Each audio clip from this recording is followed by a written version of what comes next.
This is ACOFAE.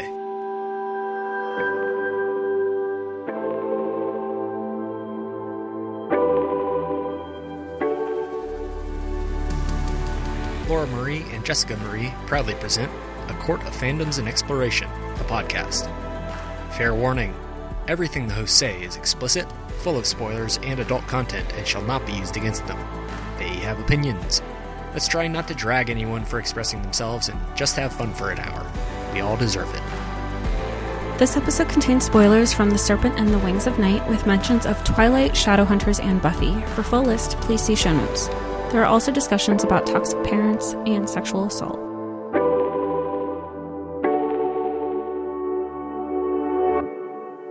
Hi, everybody, and welcome to A Court of Fandoms and Exploration, your weekly deep dive into the YA literature and fandoms that we love. I'm Laura Marie. And I'm Jessica Marie. And today we are discussing A Serpent and the Wings of Night by Carissa Broadbent. And here at ACOFAE, we are very consistent. That's something we pride ourselves on. And we happen to say that the first little bit of a book, be that the first chapter or the prologue, will tell us how the book ends, right? Everything will sync up there. So we have, just before we get into anything, we have a prologue here that says that this little girl is going to be the downfall of this man and this empire. So shocking, probably no one. That happens at the end of this book. So it is very nice, I guess, that it is a full circle moment, but it does kind of make you read this book a certain way. Do you agree? Yeah, I'm starting to pick up on that pattern, and I'm wondering if it's just the fantasy genre in general, because that's usually what we cover here on the podcast. And crime. Oh, yeah, and crime. But like that, and like politics, like everything is kind of folds into that. And I just, and I'm starting to see, I don't know if that's like a formulaic thing or if it's just the books that we've been reading. Look, I'm just proud of myself that I felt really smart in this book, okay? And it is something to be said that, like, once you see a pattern, you can't unsee a pattern, right? So now that you see that everything should be explained in the first part of, like, the first chapter or the prologue, at the end, you're just like, oh, well, haha, good for us. So that is very interesting. And of course, we're going to go through the whole book, don't you worry. But I just wanted to start off with this prologue. It's just very funny. And it does kind of ring consistent with ACOFAE because that has happened several times in past episodes on books that we have covered. Also happening several times on books that we have covered is that the way that Jessica Marie and I have read that book has been different. And that is the case here. Yeah, so Laura, you read this through Audible, and this isn't your first time reading that either, correct? Correct. I did my standard 2.5 on this, and at the time of recording, which is, we're doing this the early part of August, the audiobook is not like currently available on like platforms because it's being re-released because it got picked up. Right? Yeah, so, it got picked up by a traditional. So the series started as like an indie author release, and now a traditional publisher has picked it up. So there's going to be like a re-release of the books, like the physical copies of the books, but that also, like you were saying, impacts like the Audible access. So right now, as Laura had already had it, but when I had gone to get the Audible version myself as well, it's only available for pre-order. So I had read this through, you could find it on KU. I was kind of interchanging it between reading it on ebook, and I also have the physical copy. So I kind of use those interchangeably. And it is because that we have read this in different ways that the pronunciation on some of these character names is going to be a little wild, little off, a little different. And it's going to be fine. It'll be entertaining. It'll be excellent content because obviously I did the audio. I will say, not a fan of the original recording of this audiobook, the narrator, and I just didn't really vibe with the way that the direction that some of the characters went with their voices and stuff. super interested to hear what your thoughts were, Jess, going through some of this. And I am interested as well as to which characters you have chosen to give us for this rundown, because you want to see how I pronounce that? Well, no, it's just like a crapshoot on like who you're gonna say, because like who's important besides like 3 or 4. I don't know. Give them to me. So, okay, I already know I fucked this up because we talked about it before the episode. I had been saying Oraya, but that's not apparently how the audio version is said. It'd be Oraya. Oraya. Okay, I'll try to correct myself through this episode. Not going to happen after 500 pages, but we'll try. Oraya. Really? 500 pages? It's 490 something. Wow. Yeah. She thick. But on the audio version, I think it's only like 14 hours. Obviously, you speed that up with your different things. It's not as fast, but I thought that was interesting. I was like, oh my gosh, this is a thick book. You have Vincent, who is essentially Oraya's father for all intents and purposes. There is the goddess Nyaxia. We have Rain. Please tell me I said that right. You did. Oh, thank God. Got one. Then there is Misha. That Laura helped me correct before the episode, who she was very much initially giving more energy, but then I concluded that she gave off Alice from Twilight cinematic universe energy. Septimus, right? Yeah, Maybe. Yeah. Then there's Karis and Keturah. They kind of play, and Ibrahim.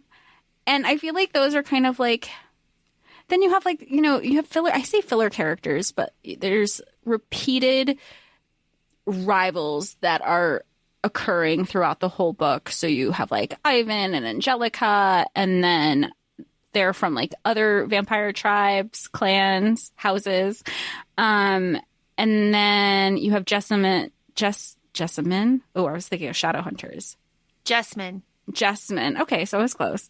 She is the lead general of Vincent, her dad's army, who he kind of oversees like all of like House of Night, essentially, which has two branches of two types of vampires, the Rishan and the Hiaj. And then, of course, you have like two other houses, which is House of Blood and House of Shadow. And House of Blood is known for like blood magic. That was excellent. That was an excellent world building rundown. My goodness. I would only add that there are human like kingdom territories. Yeah. I did the audio, so I did not have the opportunity to look at a map. I feel like that would have been really helpful, but I just didn't take that extra step. But it is what it is. Excellent rundown. The world building here left me a little confused the first time through. Jess, you read this once, yeah? Correct. You did better than I did, because it took me the second read to really understand the differences between the Hiaj and the Rishan. And like, one has feathers, one is bat wings, this is this, this is this. I confess that the first time that I read this, I found myself walking away and coming back and being like, oh, I was listening to something, and like having to rewind. So I paid much closer attention the second time through. So that is why that the prologue really stuck out to me, because I knew the whole story. So fun stuff. Jess, do you want to start us off? Yeah. So, I mean, okay, one thing with the structure so this book comes in like 5 parts, and essentially they are the various phases of the moon. And in the introduction of the book, we get the history of a girl. The girl is Oraya, and she was basically found amidst the rubble of her village that was razed to the ground. And so some vampires were going to be like, hey, here's a human child, she looks yummy. And then the head of the House of Night vampires goes like, and that's Vincent, no, you're not going to touch her, she's mine. And essentially, like, just as pretty much known through vampire lore, it is very hard for vampires to have children. And he essentially adopts this lone child, Oraya. But there's always an undertone throughout the whole book that she's not your typical human, and she's always she's like, well, I kind of have magic. And she's like, what do you mean what I am, not who I am? I'm human. And there's always little undertones throughout the whole thing. So you as the reader are just kind of like, I don't know. I felt really smart when her power, I mean, I know we're really early, so jumping ahead here, but when her power just like whoosh against rain, I was like, well, duh. Yeah, well, duh. And knowing that this little girl is Oraya, and, this is where we get Little Serpent, the name that she will be called by Vincent for the rest of her life. I will take her. The king of the Hiaj vampire saw himself in her. This is the moment that will be studied in history books through ages. This is the moment that toppled an empire. Why did he do this? Why did he take her home? Very, very... I don't know, I have not read the second book, another confession. Oh.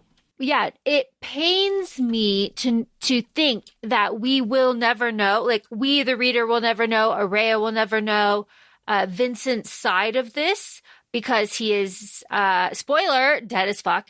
So I would like to know his perspective on all of this, because just as you said, she's a very special girl. So what and there's moments throughout the book where she sees, she understands she has a very tumultuous relationship with Vincent as her father. I mean, she calls him her father. She considers him her father when other people are like, oh, are you guys sleeping? And it is not like a grooming situation. It is very much like father-daughter. But it's also textbook toxic, narcissistic parent. I mean, even through the ways later in the book where he goes to punish her, and in some ways you're like, that's right. Get that boy who broke your daughter's heart, girl dad. And then you're like, oh, but you're making her do it. This is kind of rough, and we'll get into it later. Because a lot of the flashbacks that we see in this book happen at each part of the chapters. And there's significant moments of Oraya's life that shape her, and you get an idea of the type of relationship that she had with Vincent, and what are his ulterior motives. I mean, you see them get fleshed out, but sometimes you're like, is he doing it for her? Is it self-serving for him? Or is it just this power thing? Or is it a culmination of it all? And that's kind of what you're working through as you're reading these parts. Well, love is sharper than any steak, don't you know? That's kind of the theme of the whole book, right? That's the downfall of all of this. Everybody's doing everything for love, but not actually talking to each other, which is, we'll get there. Part one is dusk. Oraya is hunting vampires. This is very Poppy-esque. Love this. We get the world building here. I struggle. Okay, I got so many confessions. Here's another one. Confession 3, 4. I don't know. I struggled with the writing style of this book because it's a lot of action with internal thoughts that are important, and also flashbacks, and also tidbits of world building about Nyaxia that you just know are going to be important or mean something, that are just in the chapter, randomly. So I'm taking notes, and I'm just oh, well, fuck, Nyaxia had to do this. And I circle it. I'm but this has nothing to do with what's actually happening. Well, that's a good point that it's especially, and this is bringing me to Throne of Glass flashbacks too. We did that with the audio. You did this with the audio. When she's having her internal dialogue. So when she's I hear Vincent in my head, is that that wasn't a different voice for you? How was that made? It's Vincent's voice. It is. Okay. They gave a different voice. It's Vincent's voice. So my thoughts through all of this is that he is actually speaking to her. Right. And in the book, it's italicized. And because of the vampire, like mind reading connection, that's still, I feel like, is that just like, you know, when you're making decisions on your own and you're like, what would Laura do in this situation kind of thing? Is that her saying like, what would Vincent like? Is he actually in my mind, or I could just hear him now when you're like talking about your parents, be like, ugh, I can only predict how this conversation is going to go. I think she's actually Vincent's blood daughter, so he can actually talk to her in his mind and she can actually hear him. And she's been hearing it for so long that she does not understand that it's actually him. She can't differentiate. But like she thinks it's an internal thought, but it's really him. Like, don't do that. What are you doing? Because that happens. Like, turn around, wake up. Yeah. Interesting. Yep. Again, chapter 1. Sorry. Here we are. But again, we have this world building that was difficult for me because Oraya is hunting the vampires and she's telling us how you kill them. You know, slice the wings, the Hiaj vampires, which are the ones in the city, don't have feathers, so it's easier. Push hard through their breastbone. Always look them in the eye when you kill them. All of this stuff. And also that Oraya has, just as you said earlier, absolutely no kinship with humans. She doesn't know how to act around them. She doesn't know. She's kind of repulsed by them and she thinks that they're weak. And she only has one human friend. But they are of her, too, because in those opening scenes, she's saving their lives from being attacked by this vampire. And they're just as, like, shocked and disgusted. Like, who does this bitch think she is? And it's like, you know what? Fuck you. I didn't want to help you anyway. She's very, like, Slayer-esque. It's giving so much Buffy. But like you said, Poppy, too. Yeah, it is. It is. And I like, but also dislike the female friendship aspect in this book because we have Alana as like this established, best, like older woman, comfort friend, human friend of Oraya. And she is killed like not soon after this. And it is it's a grief that Oraya carries throughout the rest of the book. But like we meet Alana, she's colorful. She smokes cigars. She's human. She's there for the adventure. She is a paid blood vendor. And my note here says that she is aware of what a pineapple is and Oraya isn't. Is that important? I don't know. Then why is it there? I struggled with the writing style here. Again. Did you feel, I guess that's part of the world building, because one of my notes that it felt like it was slow world building and I could not get into it. Like, full confession, I'm sorry if y'all loved this book. I couldn't get into it after like it took at least 100 pages because like you were saying, are these details to world build? Am I focusing on the wrong thing? Or is everything significant? Like I couldn't pull myself out of it.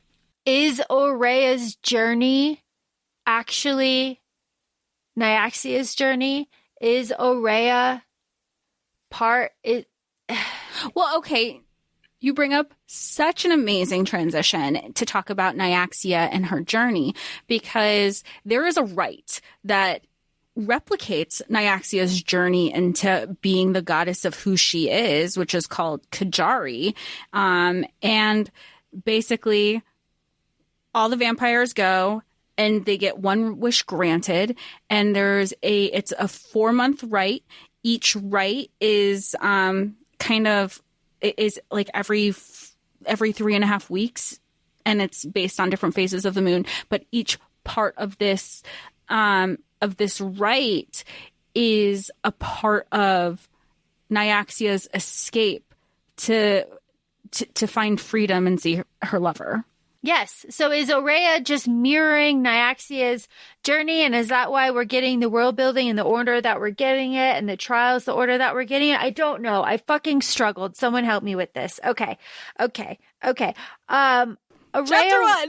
I know. Okay. Oraya wants Alana to leave the city because the Kajari is going to happen. And because Alana is a paid blood vendor. You know, she's going to get sucked into the whole thing, literally. And it's going to be just a whole situation. And Oraya does not want to lose her like only female companion that Vincent doesn't know about. This is like a little rebellion that she has, this friendship. What also that Oraya doesn't know is that she is under the impression that if Alana leaves, humans are going to be protected. She is under this impression her entire life, mind you, that these different towns, including the one that she had grown up with, that humans are protected by the vampires, specifically her father that raised her. Yes. And that there are human slums and like whatever, they kind of suck, but like they are protected. It is like a whole thing. But like, we will see. All right. I did the math. Oraya had to have been 7 when Vincent found her. She's 23 right now. Present day. She's 23. Okay. She's been with him for 16 years. I did the math. Is that correct? It must be. Yeah, because they say like she could be between 6 and 8. So like, there you go. No, it was between like 4 and 8. Oh, 4 and 8. It was a thing. I did the math. That's how it is. All right. So Oraya, after this meeting with Alana, and Alana's like, you don't have to do this. And Oraya's like, get the fuck out of town. I'm doing it anyway. And Oraya climbs back up her tower, climbs it up. And Vincent is there. Oraya is 23 years old. She has black hair. Ask me how many times or how many reads it took me to figure out she had black hair. Ask me what color her eyes are. Don't, please. Moving on. This is where we meet Vincent. Vincent comes into her room. This is where we get Vincent as a father, and we get more world building. Asteris is power from the stars. Vincent is very powerful, and essentially, we have to go check out our competition at the feast. There's a lot of feasts in this book, Jess. Yeah, but I feel like the Great Hall, the feast hall, was very like, I think there's like a specific place anybody thinks of when you think of the Great Hall and the feast.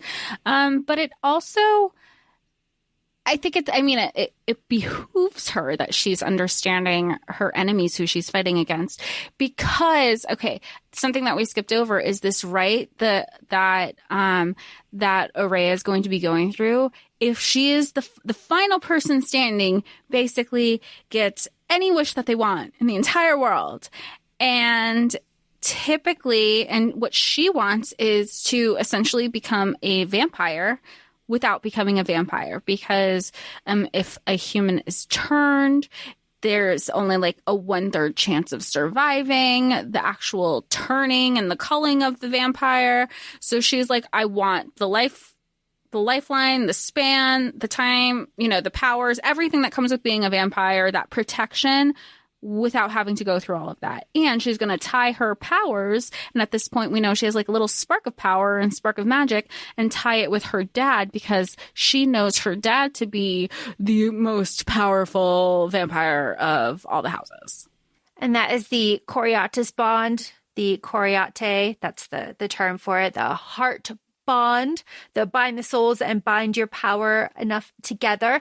That's the meeting that happens like after the feast, when they're like drinking wine and Vincent's like very nervous about it. It's very sweet. But before that, we have to talk about Rain, our introduction of Rain at the feast, and Oraya seeing him staring at the painting.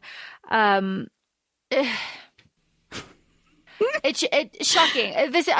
Okay.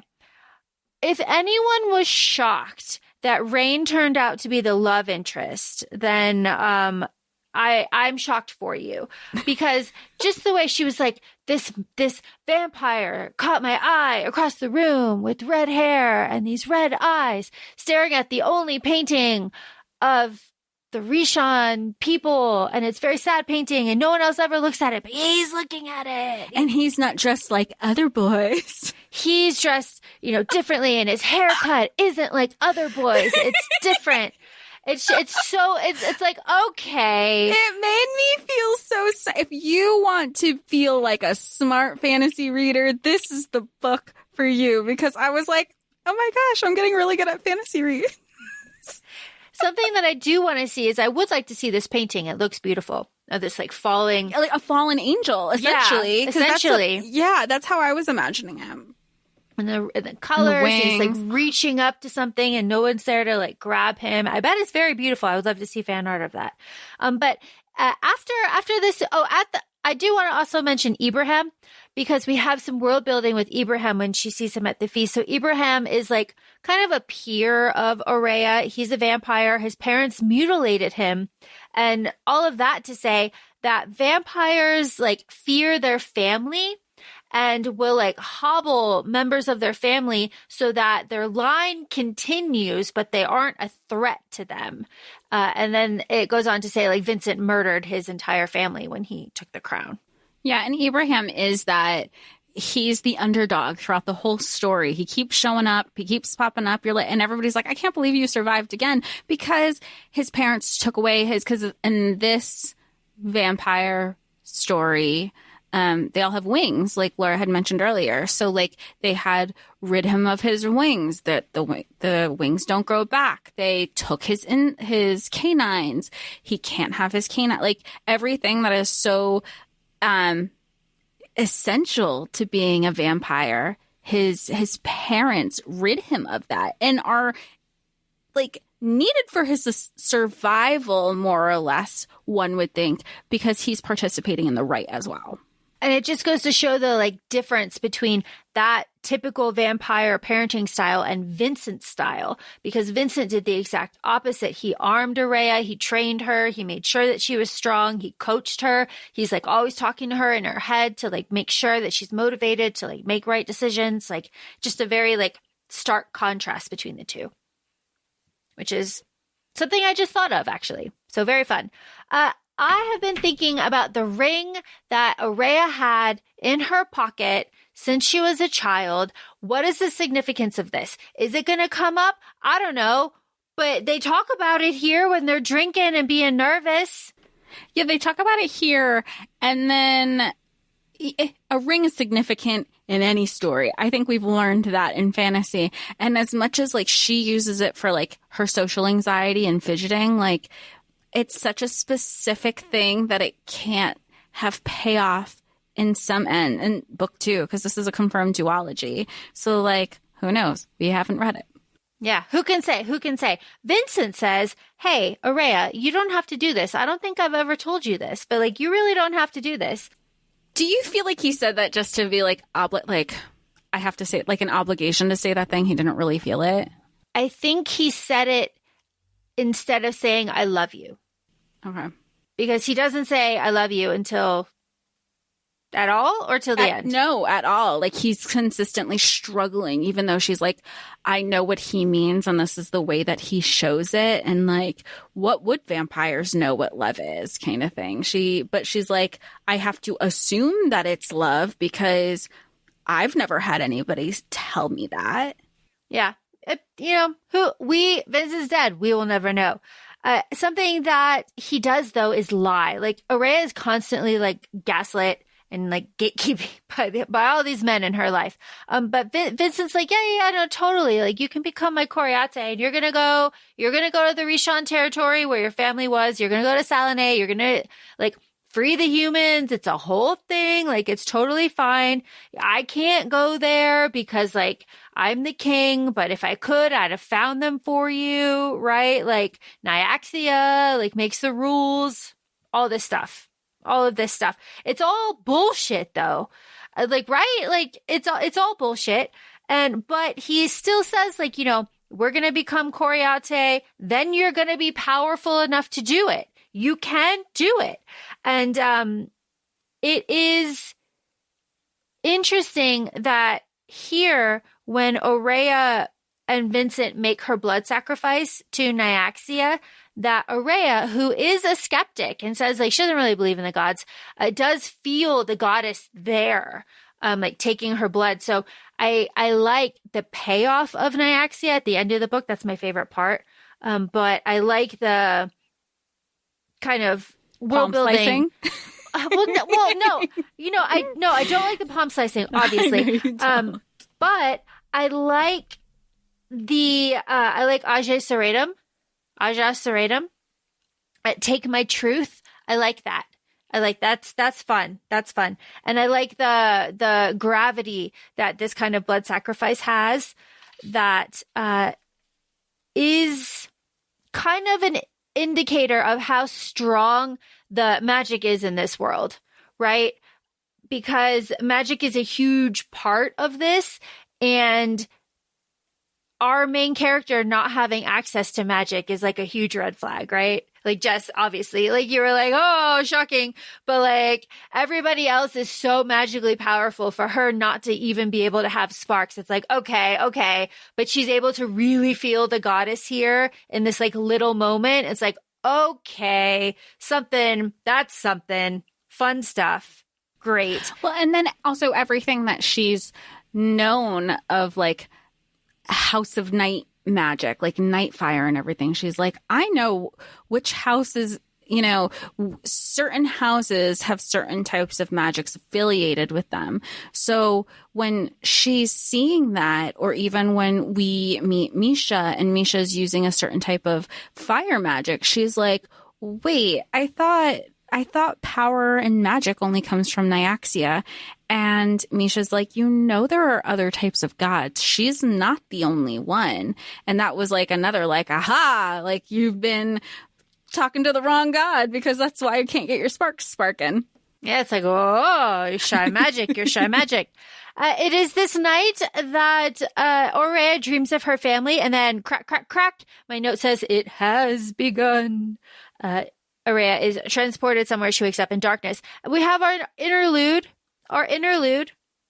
Girl in a palace. No trust. She's been there 1 month, and Vincent is in her room watching and reading and like slowly getting her trust. And I like that. I like his approach. I don't know. I said I didn't like the narrator. I don't, but I do like the voice that she gave Vincent and the way that she enunciated Vincent's words. It made him forceful, but also extremely patient sounding. And like, it was nice. And he waited for her. Like, it was like a very much, you come to me. Like, I want you to know that this room is a safe space. Don't leave she's a kid. Like, this room was probably bigger than her whole cottage that she lived in. So she had this space, and because she was so petite, and when she was younger, she was like, I have so much room for all these activities, but I also have no idea who you are. So I'm going to create a barrier between myself and you with a dresser or with a wall. And he was constantly saying, like, I'm here whenever you're ready. I'm just going to do my own thing so you can feel comfortable around me, until he was like, will you do me the honor of sharing your name? And she, finally shared that with him too. And he's like, you are prey in a world of predators. Like, I will never hurt you. I am the only one who can promise to never hurt you. Okay. If that wasn't a giveaway. Yep. All right. But he's like, but you're safe here, Oraya. You are. And then it's like, bum, bum, bum. The tournament begins. This is also just like another, like, the smothering type of parents who really cling on so hard. This was like another thing that I had thought at this point in the book. I was like, I wonder if this is the type of parent he is, where he's like, nobody's good enough for my kid, so I'm going to smother you till, and I mean, he was essentially smothered. But it's so interesting how you're like, wait a minute, like you're back and forth of where you are with Vincent, but you're always on high alert with him while you're reading. Oh, definitely. I was always waiting for him to go too far, and he does once. But in the end, I actually kind of ended up respecting Vincent a little bit, but we'll get there. Okay. The Moon Palace. The Moon Palace is here. We're at the Moon Palace. It's pitch dark. They're screaming, right? The tournament has begun. Alana doesn't know what's going on. She's reaching for her blade. She cuts herself. She hears and recognizes Alana's scream and hears the vampires in bloodlust. And then she is grabbed as she's trying to go to Alana and says, they're dead, little human. And you will be too. Gee, I wonder who that is. Who's that? We have Rain, who, again, you're like, this absolutely is the guy that she was looking at and was looking at the painting and had no idea who he was. But good on Oraya, because she's like, I have no... And it's fair, though, because Vincent has told her whole life, you're basically the only human here. Everybody else is a predator to you. And she was like in such... She was so confused because she's like, I'm reacting with emotion and I know I should not be doing that.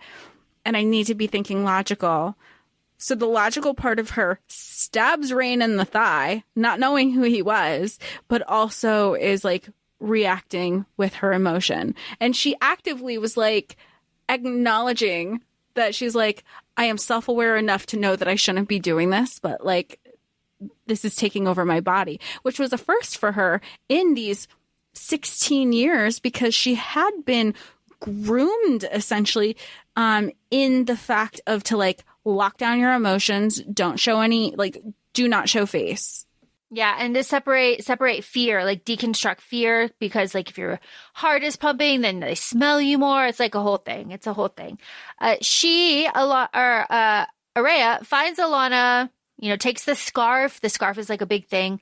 Takes the purple scarf and like holds it with her, and goes to the greenhouse for safety. I liked this. This was like smart. This was like a genius place to go. Yeah, and also, would you have done the same thing? Yeah, totally. And just like let everybody fight it out. Be like, I'm going to stay here. Y'all can figure it out. And even if you came here, like you said, windows everywhere. Everywhere. So like, whatever, fuck it. I love it. I like that she, like checks it out. She feels one with the plants. Like they're very fragile. Like, it's very comforting. I dig it. I dig that she like checks, stays in the greenhouse for a while. They are summoned after this initial culling, right? The smoke trails, very Donnie Darko, takes him to the great room. What do we have here? We've got this minister, right? The minister is there, Aja Seratum. Yeah, and at that point they're saying Aja Seratum, but you can tell they're very much like, we're not in Kansas anymore. Like they're mumbling it. Like, I know we have to be saying this, but I don't know if I feel like saying this anymore. Yeah, it's like, whoa, buddy. And then what do we have? We have, there's 50 people there. It's the House of Night, House of Shadow, House of Blood. The House of Blood stays in one pack. There is a woman leader of the House of Blood. The moon phase trial, we got 3 weeks in between. We have a curfew. Nyaxia appreciates the gifts of blood. Very cryptic shit, right? Everyone's like, what the fuck does that mean? Yeah, well, and then here's the thing, because Oraya, she's a human. She's like, I need to use every single thing to my advantage because I know what my disadvantages and what my weaknesses are. So she studied up on the 2,000 years worth of the previous rites, and they only happen once every 100 years. So she was trying to see if there was a pattern, which there was none, because you have different rules each time, because Nyaxia just like does what she wants, basically. And they were like, what does this, the blood shedding mean? Can we do it can it be during the competition? Could it be off hours? Like, do we need to be in the fighting pits? There's so many questions, and nobody knows how to proceed further to make that first initial move, whether it's killing or like really to make any move in whatever way, not even necessarily killing. It is like everybody's on edge. So let's all act surprised when Rain is the first one to test it, because Oraya killed a vampire last night that was sleeping, like whatever. She stabbed him, and then that guy's brother comes in and is like, "Who killed my brother?" Klein. "Who killed my brother? Who killed my brother?" And Rain's like, "Yo, like I did it. I did it. Boom." Boom! Magic, asterisk, magic. And he kills him. And then he waits like a minute and he's like, huh, well. Got our answer. Oh, well, yeah. Oh, well. And then Oraya's like, wow, that's asterisk. I know that's asterisk. Wow. How can he do that? Okay, let's go meet Vincent. It's very like, so I say she sneaks out. Oraya doesn't really sneak out. She just leaves. And she goes and she meets Vincent under a bridge, and he gives her medicine and he gives her swords. And he's like, yo, you have to be better. You have to be better, get better, get better. Like you can't keep hurting yourself. And it is in these meetings that she has with Vincent and also seeing him in the arena that the words, I love you, again, never said, Jess, you confirmed. But it's like, he's looking at me and I know that he loves me and he's saying this, but what he's really saying is I love you. And it's like, okay. All right. Y'all are complicated. Damn. All right. Excellent, though. Human medicine is very difficult and hard to find, and the swords are poisoned. Fun fact about me, if I play a video game and I can customize my weapon, it's going to be long, it's going to be a scythe, it is going to be poisoned. I love that shit. Can you refill? Do you have an option to refill your poison on your... That's so cool. Yep, and sometimes it's just unlimited. It's just like... It's just excellent. It's just excellent. I love it. I love it. I love it so much. Okay. All right. Where are we? Oh, we have a little thing where Oraya sees Rain and he has like all of these scars and like a scar like in his like back or chest. He's got some scar and he's a Rashawn and she's like, of course he's a fucking Rashawn. Wah! And they're making jokes about penises. So fun stuff. Trial 1 though. Trial 1. Take me to trial 1. Trial 1 is basically think of like a Coliseum setting and everybody's just dumped there and they have to fight demons, but the demons aren't dying. So, and it's kind of like, and they fly and they also have 4 legs and they're kind of all over the place and they have like cloudy eyes. They're just very demon-esque and they have to figure out how to kill these demons because even when she thinks that she's killing them. Exhibit A is when she's putting her little poison daggers through them and their mouths are like melting shut because the poison goes from the inside out. She's like, wait, why are you acting like I haven't even touched you?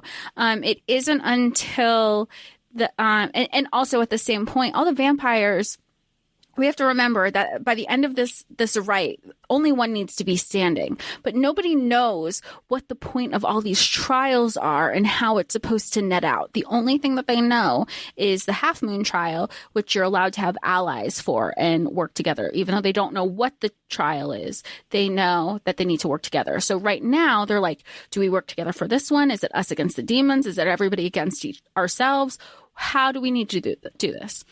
Oraya figures out that the demons are interconnected in one way or the other. So if you hit one knee, another demon that's attacking somebody else, their knee is going to go out. But the center of the power is like a scar that they have on their head. You basically have to attack the head and the scar specifically. She conveys this to Rain just to like start sharing this amongst everybody to be like, we need to figure this shit out and then we can figure ourselves out first. And that's how they kind of all get through trial 1. But at this time, because you still need to weed out all like the weak vampires or like the weak contestants, some have already died by this point. Oh, yeah. A lot of them have already died by this point. And it's interesting to point out here, too, that the demons are actually too far gone bloodborne vampires who have succumbed to their curse, which is like very Hunger Games-esque. Books, not movies. Very Hunger Games-esque. I guess the most important part in this trial, Jez, is that like Rain works together with Oraya. He like saves her a little bit, and Oraya sees Misha using magic, like fire magic that isn't from Nyaxia.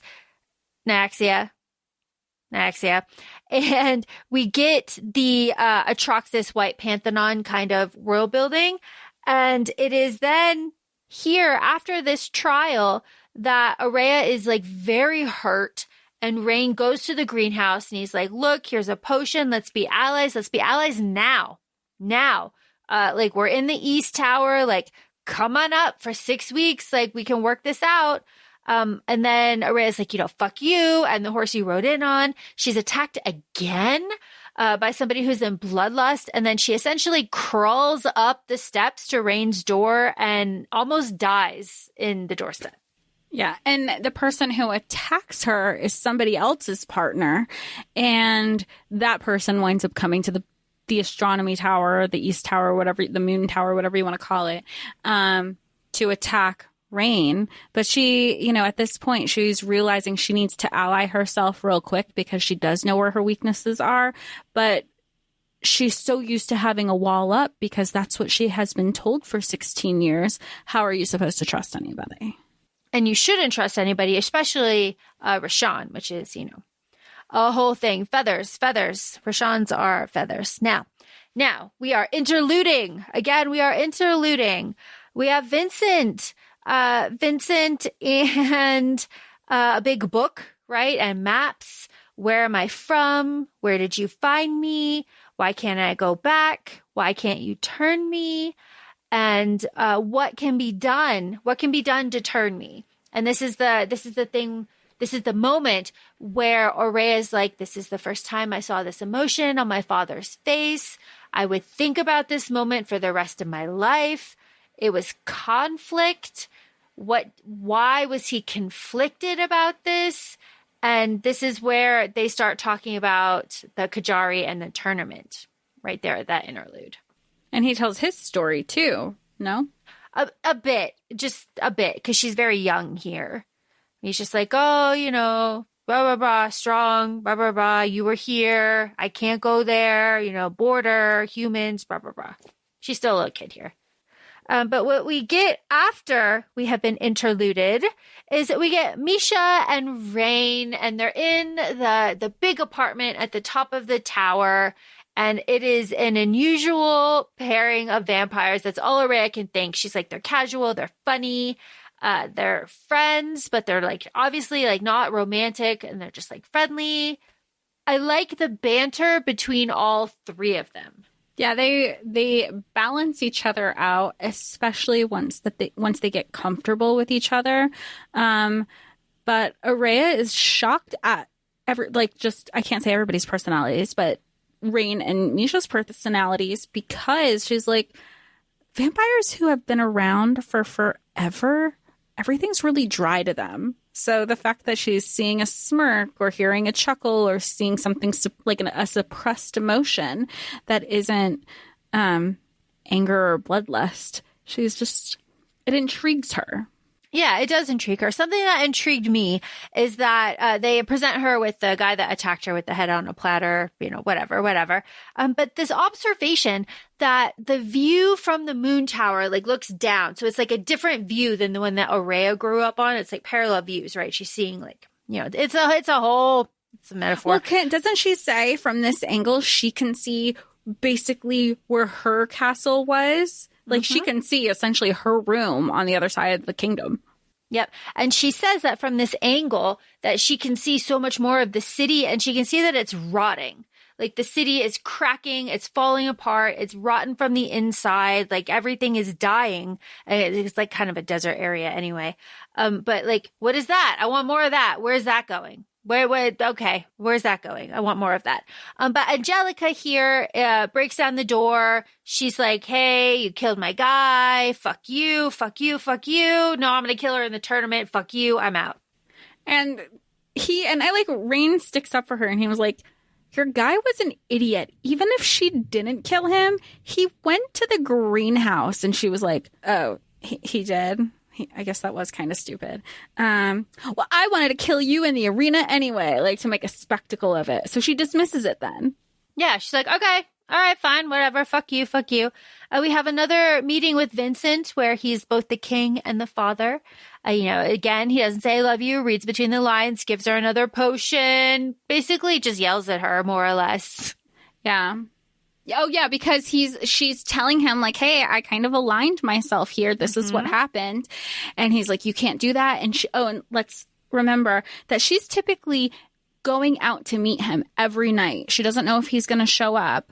And it's right at the cusp of, like, I don't want to say Twilight, but the opposite of Twilight, like right before dawn breaks.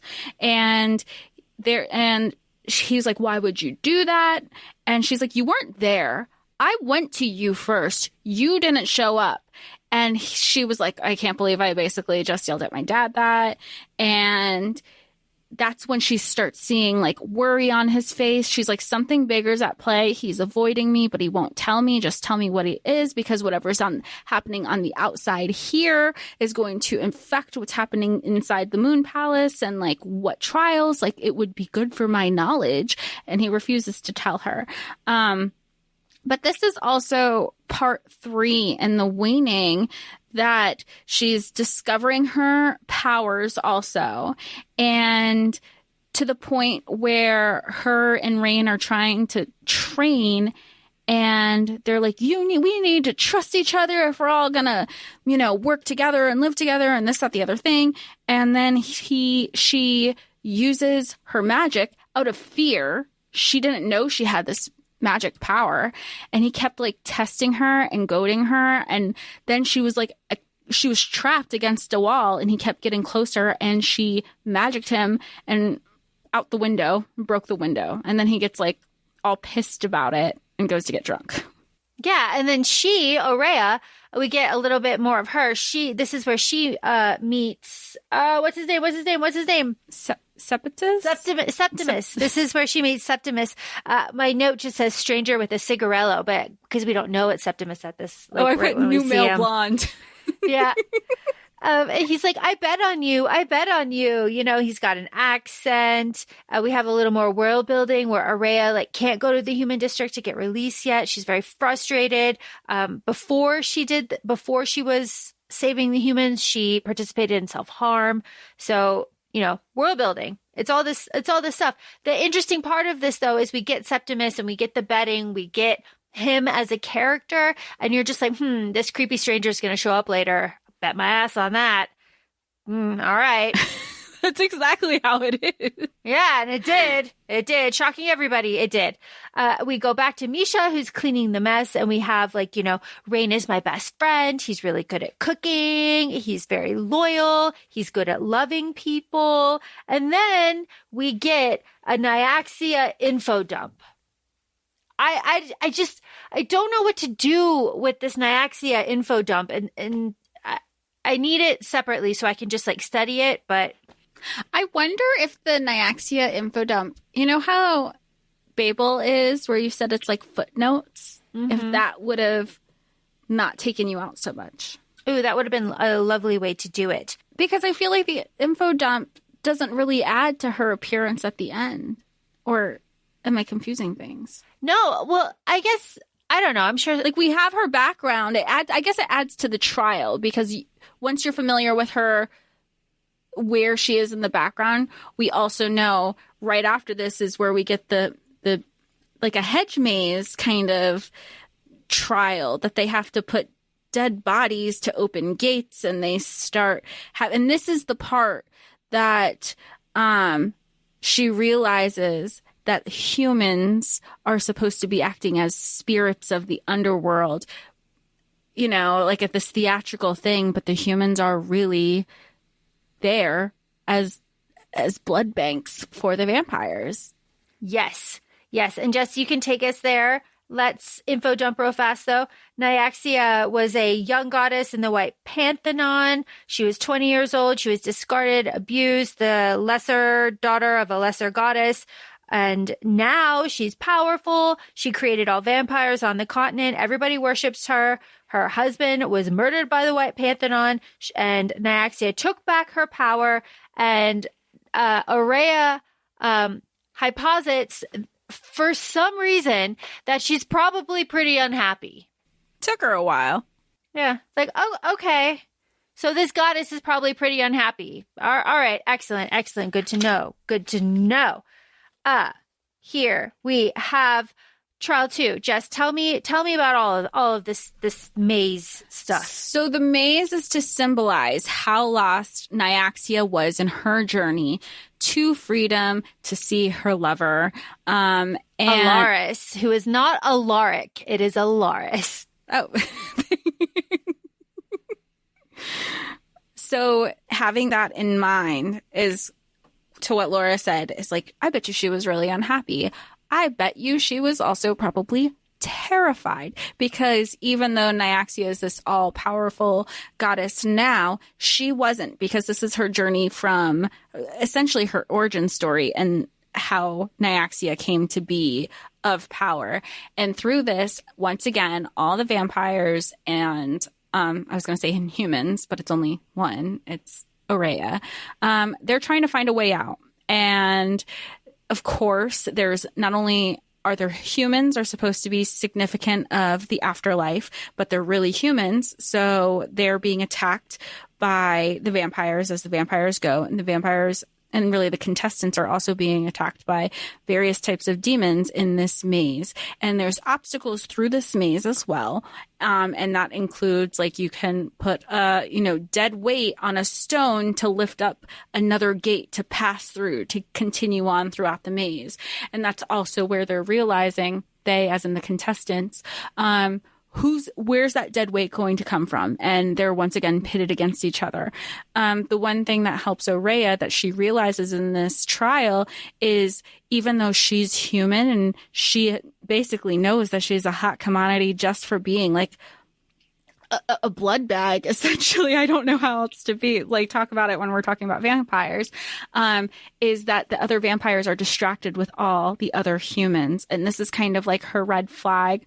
I say her Oraya's red flag of saying, like, I thought the humans were supposed to be protected. What is everybody doing here? It is another thing that puts her on edge to be like, what is happening? Because I had this whole idea of what this was going to be like, and this is nothing that I was aware of. And she uses her allyship with both Misha and Rain in this. She also finds a little human girl who her parents were slaughtered around her. And she sees herself in this little girl and starts wondering, wow, I wonder if this is what Vincent felt like when he saw me. And it was just very like, she felt like, I have to save this girl. I have to save my inner child. Absolutely. There's also poppies everywhere. What's symbolism? I don't know. Alaris's realm is always evolving, like morality. Good to know. Interesting. Good to know. Angelica is also there. Excellent. And they make it through the trial, right? And she sees Vincent's face, and Vincent's face is like grief stricken. And he's like, oh, he loves me. Excellent. Okay. Excellent.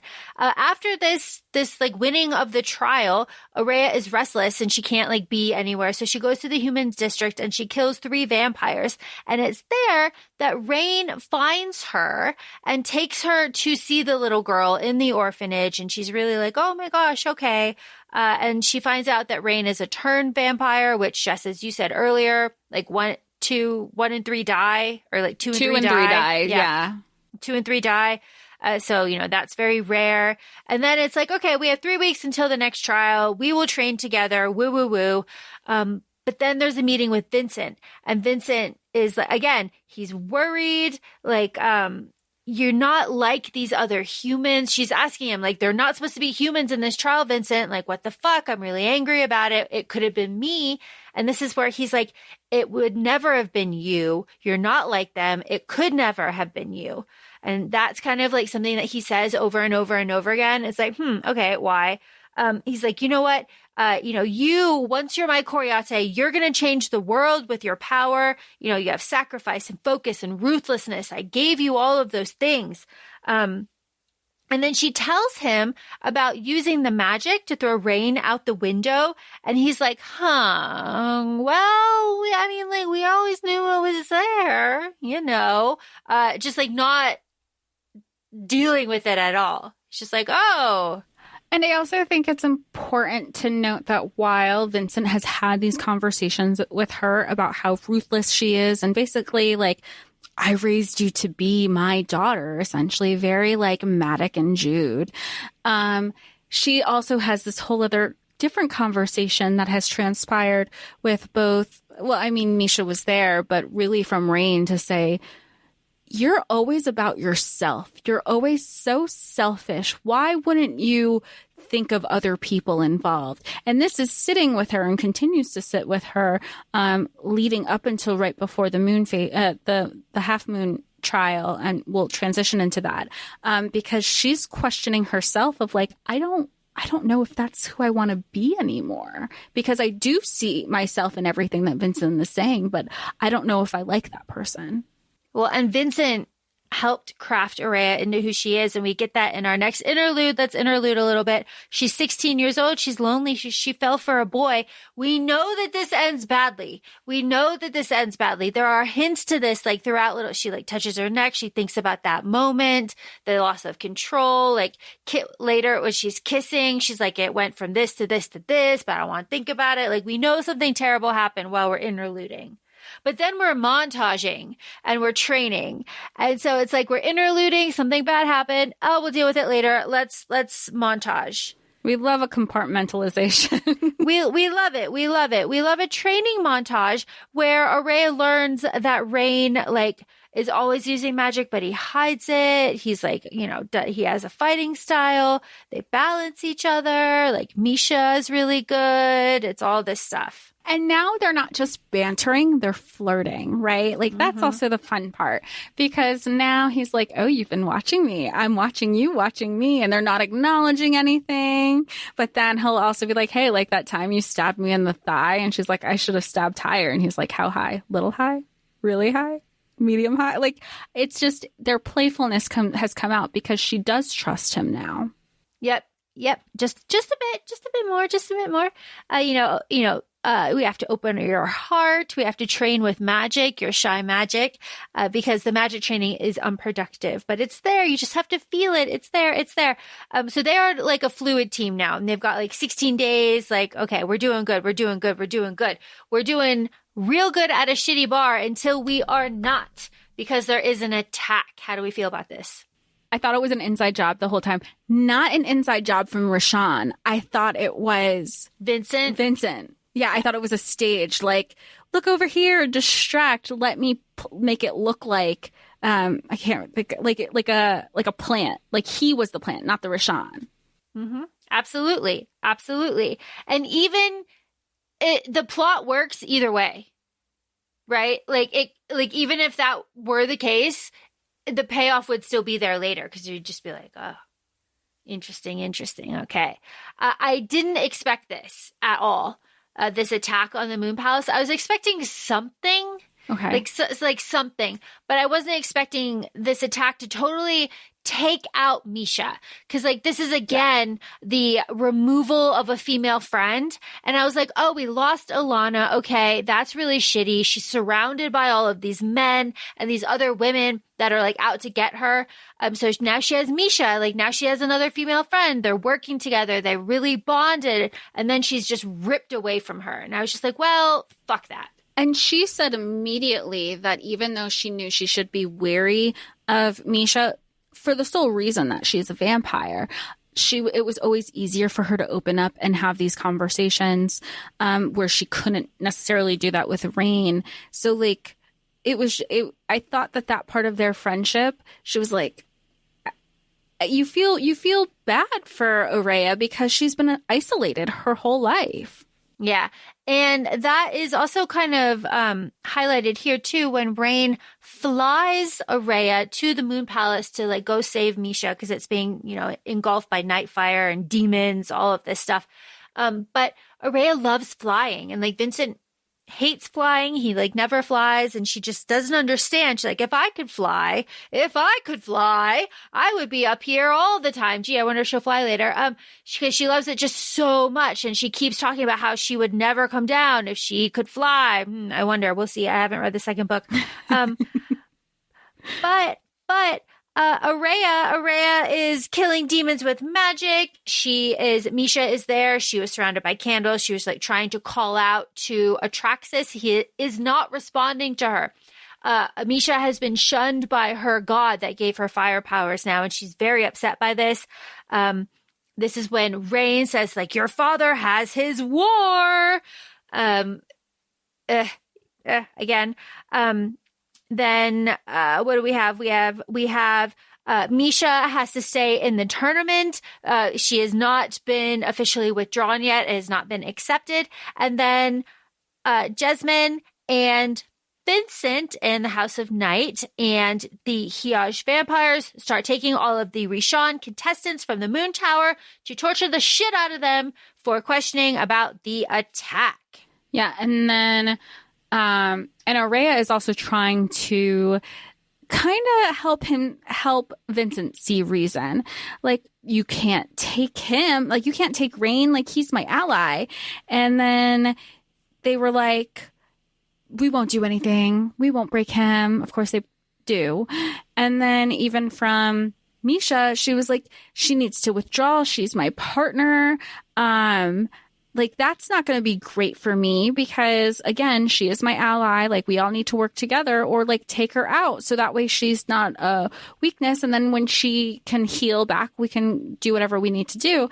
And at this point, like, Vincent's on to her. And he's like, why? Because they're still having their midnight meetings, but they're not as consistent as they were. They're just kind of like, maybe I'll see you, maybe I won't.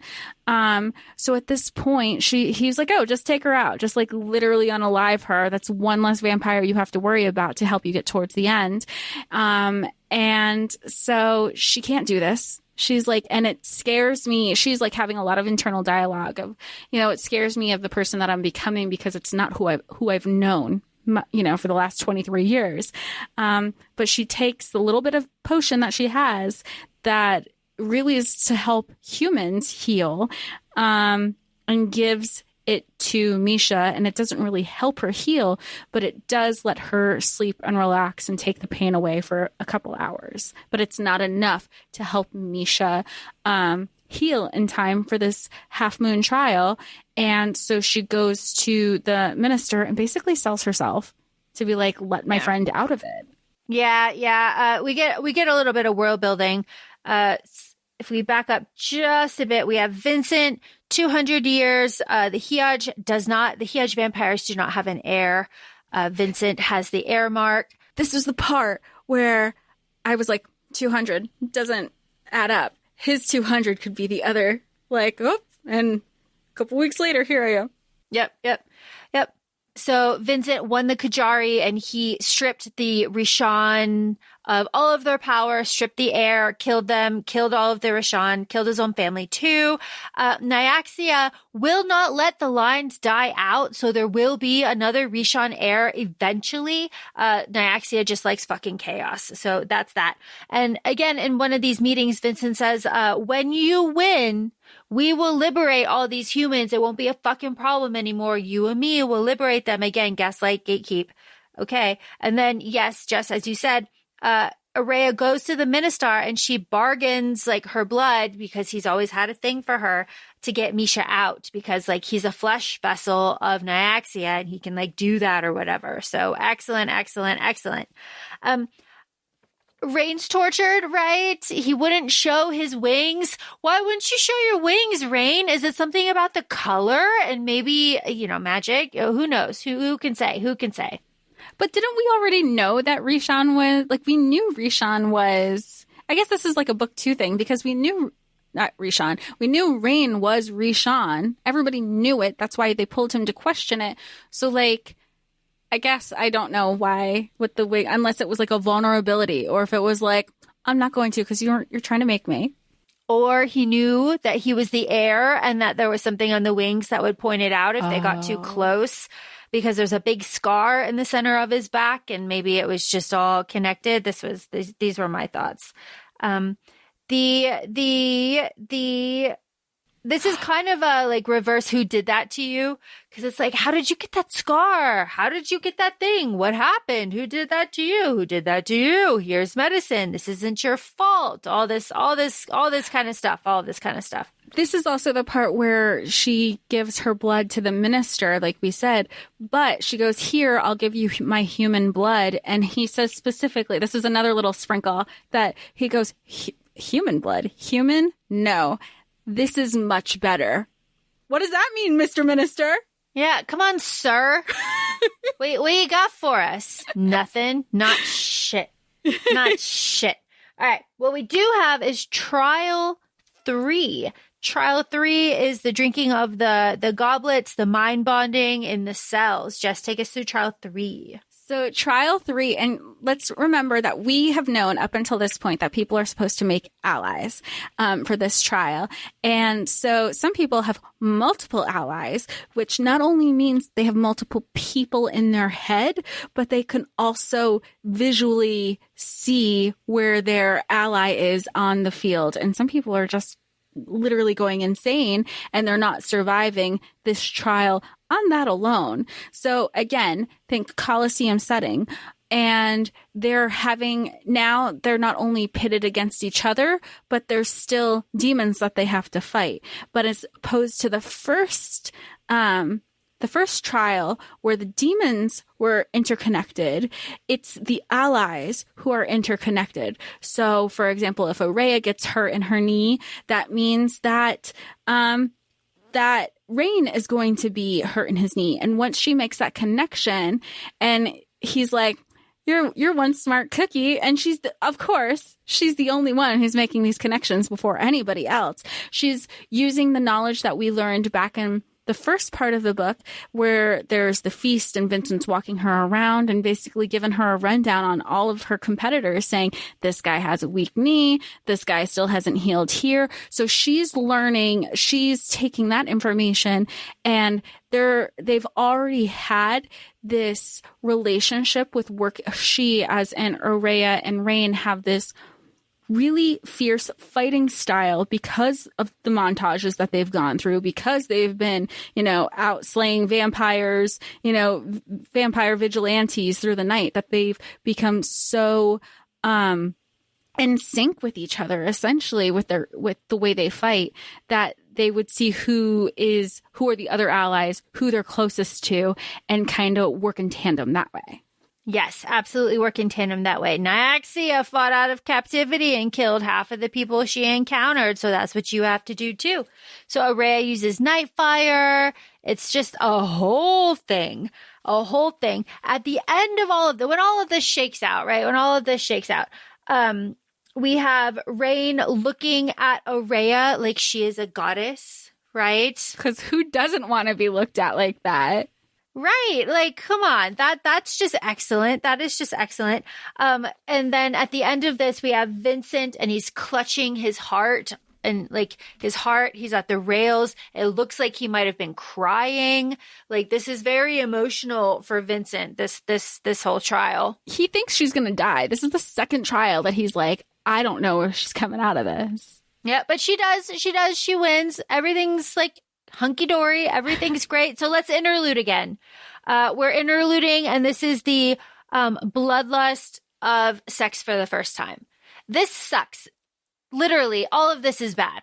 This is bad. I mean, she has a vampire. There's a vampire boy. She's fallen for. They love each other. They want to have sex with each other. They kind of want to just like lose their virginity to each other. And it's all great till it's not. And when she says like, you don't have my consent anymore, his bloodlust takes over. He doesn't stop. And now she's sexually assaulted, finally gets away, and she runs to her dad. She knows she wasn't supposed to be out. She knows all these things, but she is a girl who is heartbroken. She has just survived this terrible thing. And all her dad, her dad is out for blood, basically. He's like, boy's going to learn today. Yeah, boy's going to learn today. And he will learn later. Jess, this is the scene now. This is the feast with the dress that is the same fabric as Alana's scarf. You want to see this dress in fan art, is that correct? Yes, please. So if it's out there, please send us a DM. Yes, would love to see this dress. So this is recovery time after the Half Moon trial. This is a feast. Vincent is there. There's a quote here where Vincent's like, let's pretend that, oh my God, it's from Gladiator. I just figured it out right now. Which is so funny because you've been saying Colosseum, and that's so right. But Vincent and Oraya have a dance at this feast. And Oraya's like, I don't know how to dance. And Vincent's like, let's pretend that I've been a better father and that I've taught you how to dance. That's pulled directly from Gladiator. Wow, I just made that realization. That's it. Like, my note says, dancing with Vincent feels like a goodbye dance. Oh, absolutely. Doesn't it? It's like so sad. Like, Yeah. And then he's like, let's do one last one. So she does like 2 back-to-back dances, but they just feel so melancholy. yep. And Rain is there in all of his like finery, but it's like outdated finery, but he's still like looking really good. Septimus is there. And we get the mention of Nezamine. Septimus is just stirring the pot. Fun stuff. But then they get the fuck out of there. They like cheap beer. It is what it is. I mean, sometimes it just hits.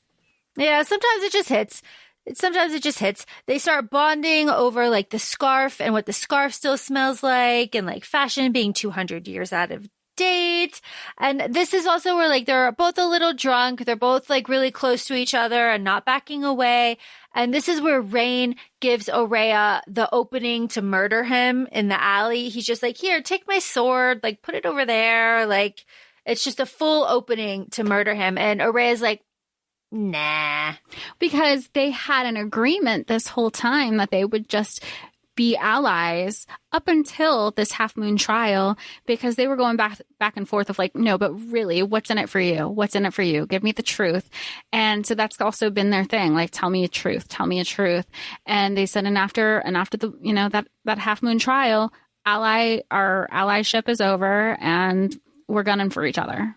Yep. And they are so attracted to each other. The attraction is off the charts. This is where Rain starts cooking. They're making sex jokes. They are flying, very long distances to go check on Misha. This is also where Oraya's like, these are army people. Let's not think about that ever again. Okay. She's like, gee, you are the leader of these people. He's like, yeah, they were colleagues. Let's never think about it again. Okay. Excellent. And they go back to the palace. It's locked. Everybody starts starving. We have a memory from Oraya of like kids in the bed and wings and windows. But then we all starve. We're all starving.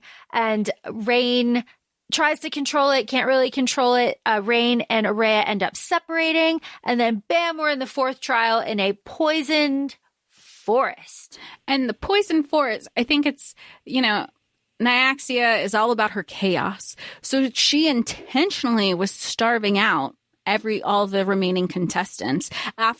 Let's not forget, after they had just feasted, we also know that Rain and Misha were kind of always ahead of the game and kind of stashing food away for themselves. So he as in Rain was a little bit better off, but none of the other vamps were. And it gets to a point where I put in my notes, I go, why doesn't she just give that man some blood? Even if she just like dripped it into a little cup or something. Like, I don't know what she's holding out on. So they have a falling out. And because of this fallout, the next trial, of course, because Nyaxia likes chaos, snaps her fingers. They're in this poison forest. And because everybody but Oraya is going through a bloodlust of hunger, they're attacking the first things that they're seeing. Deer, squirrel, anything that's moving. But the animals are poisoned. And during this, when Oraya realizes, she's like, wait, why am I not being chased after? And all the animals are. And then the vampires are turning on each other because they're so poisoned. Her first thought isn't survival. It is, oh my God, I have to tell Rain. And she's like, fuck me. Like, why am I thinking about this boy? But then goes off and finds him anyway. Yeah, drags him into a cave. They apologize to each other. She finally offers to feed him. They have sexy bite stuff. And he says, you are the most stunning thing I've ever seen. Excellent. I'm just sad that if we have confirmation of non-humans in the galaxy, why can't we have non-humans vampires here on the ground? Yeah, I would like a vampire to tell me I'm the most stunning thing they've ever seen. That would just be excellent. Like, come on. Okay, we have the revelation here that the Deadlands, the forest, like where the place that they are in is Salinae, and it has been destroyed. That is the town, of course, where Oraya is from. It's just Vincent destroyed it. It's a whole thing. It's a whole thing. They have been taken to a forest and that has just been decimated by a war from Vincent. Naxia likes the chaos. What can we say? So essentially here at this point, there is like poison smoke. So they go get a cloak that protects them, and then they fly in 90-second bursts, like up to the arch. Ibrahim is there, gang. And the final trial then begins the next day because Sivranaj might not exist and the Kajari must end. I was just like, oh, damn, I didn't expect that. No. And also it doesn't make sense to me still that they're like, we gotta wrap this up because nobody's gonna. Then why are we even doing this now? Like, what's the point of all of this? Yeah. Like, oh, okay, sure, fine. Which is also what Rain and Oraya think because they're like, fuck it, if we're going to die, she goes, you better be the best sex of my entire life. Yeah. Oh, before that though, we must interlude. We are interluding. This is where Vincent has Oraya kill her lover, like right in front of her. And Oraya does. Of course, this is mirrored later on in the arena at the final trial. But Oraya does kill him. She looks right at him. She does the whole thing. She kills her lover. Good on her. And he was her first kill. Mm-hmm. He was her first kill. And Vincent told her, look in his eyes, do it this way. Don't like, he is kind of her blueprint in a way. Absolutely. And this is also where Oraya confesses to Rain, like, I'm going to become Vincent's Coriate. And this is where Rain is like, are you losing your mind? Like, Vincent took all of the humans from Salinae. Like, he knows that they aren't there. He lets you believe that they aren't here. Like, why are you doing this? Why are you going to bond yourself to this man? It's a give and a take. He's afraid of you. Like, what is going on? And that's there where she just storms into the fucking castle. She's like, Jessamine, go fucking get him. I'm going to talk to him right now. And Vincent's like, again, you are my daughter in the truest sense of the word. It would never be you. Those humans, you could never be like them. They are livestock. This is where he drags her in through the Great Hall and he sees the army feeding on all the humans. He's like, how the fuck do you think you feed an army? Like, come on. Let's use all of our brain here. And this is where Oraya is like, well, damn. It's a very rude awakening for her, to say the least. It is. But then she goes and gets dick down. And, good on her. My note here says, frenzy? Question mark? Yes, I thought that too. Oh, I'm so glad. Because it was all about, like, they can't get enough of each other. They have a list. They only were able to get halfway through the list. I was like, yeah, absolutely. Yep. It's passionful. It's very passion. Yeah, because it's not just fucking. Like, they are, like, in love with each other, even though neither have said it yet. Yeah, and it's just been, like, flirting up until this point. So, okay, whatever. That's not, it's neither here nor there. You've destroyed me, Oraya. All of this stuff. This is also where Rain tells the story of, like, I was turned by and used by an old, powerful maker. I was 32. I had a wife and a child. I was in prison for 70 years. I met Nezamine. I got Misha. Misha pushed me into the Kajari. She forced my hand. I'll fight to the end. Let's fuck all night. Cool. And they do. And then we have our final trial. We are backslide of this book. Take us away. The final trial. So really, who are so we have the final four people. It's Angelica. Ibrahim has made it this whole time. Yep.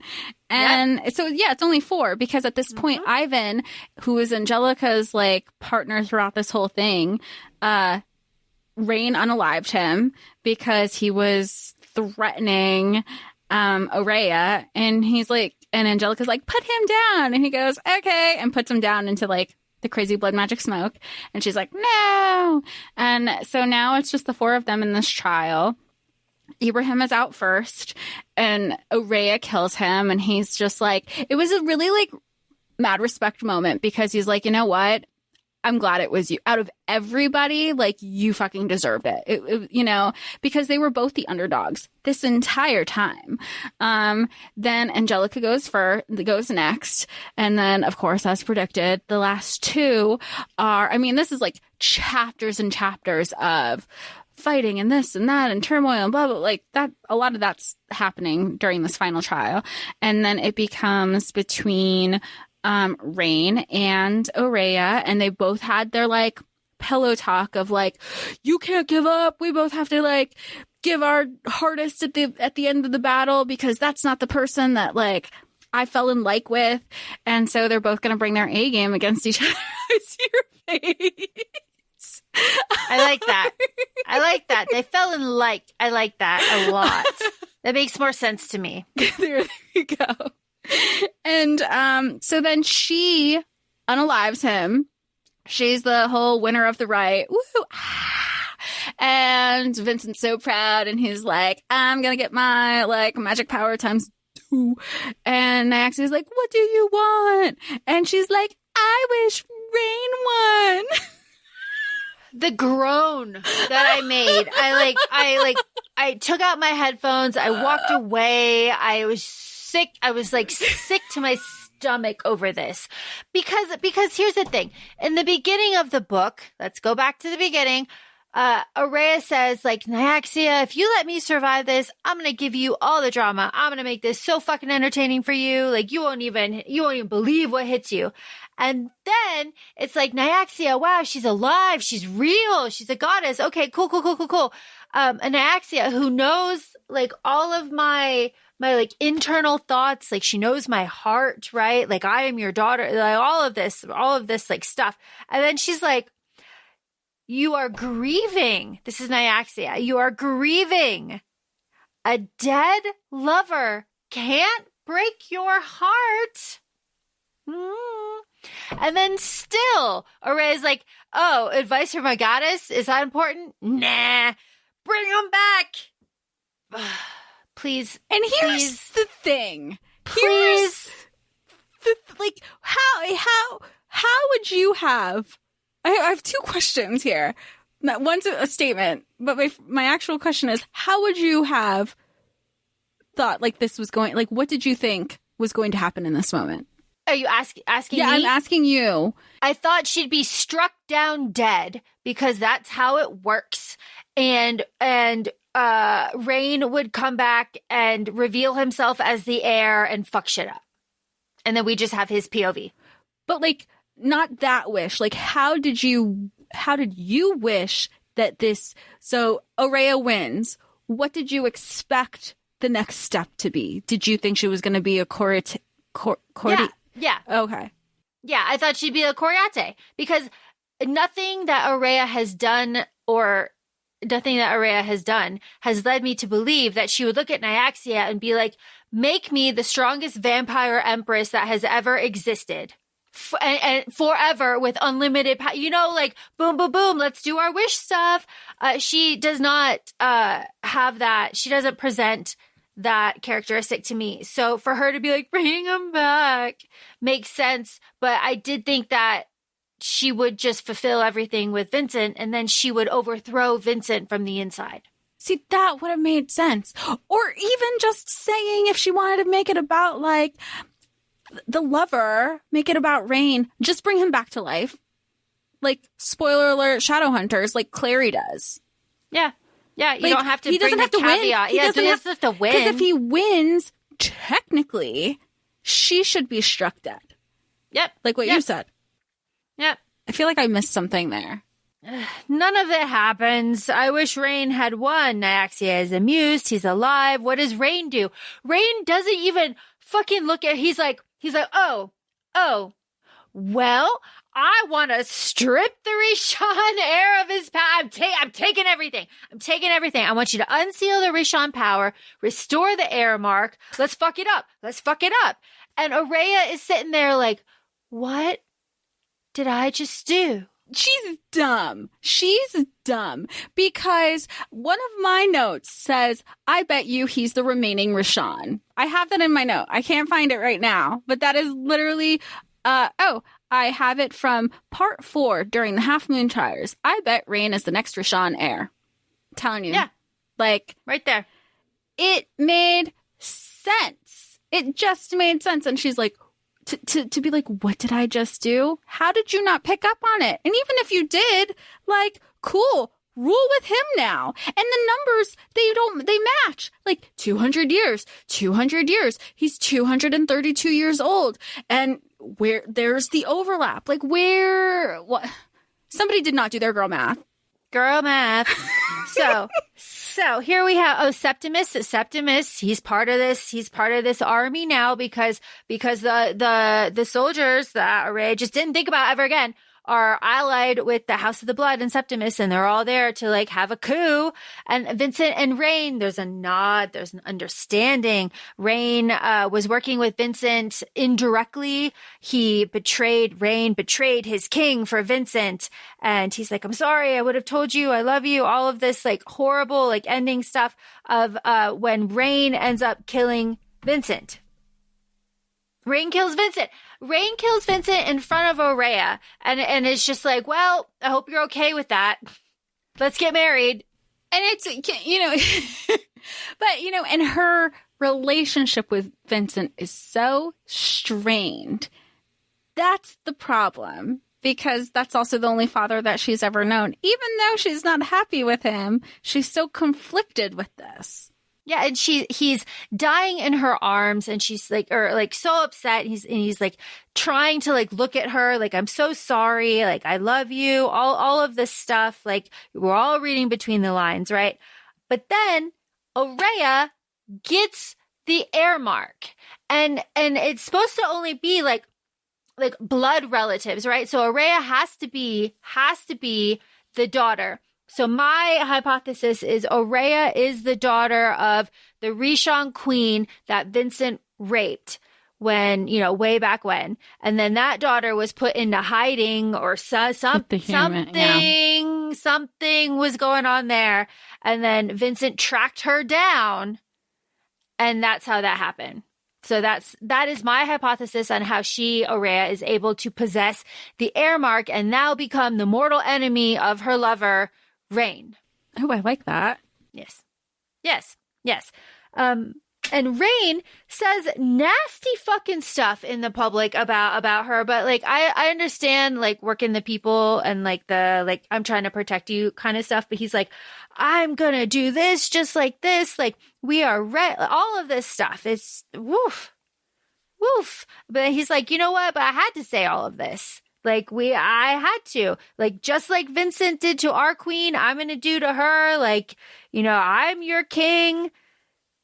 It is, it is what it is. It is what it is. But they get married, allies to like save each other. And I do like this, because that's explained a little bit later. And then it's like, Oraya is half human. Okay. She's half human. They're married by the priestess. Rain is completely in love with Oraya. That's what Oraya says. She's like, oh, he's in love with me, but they don't consummate it. Oraya does not complete her vows fully.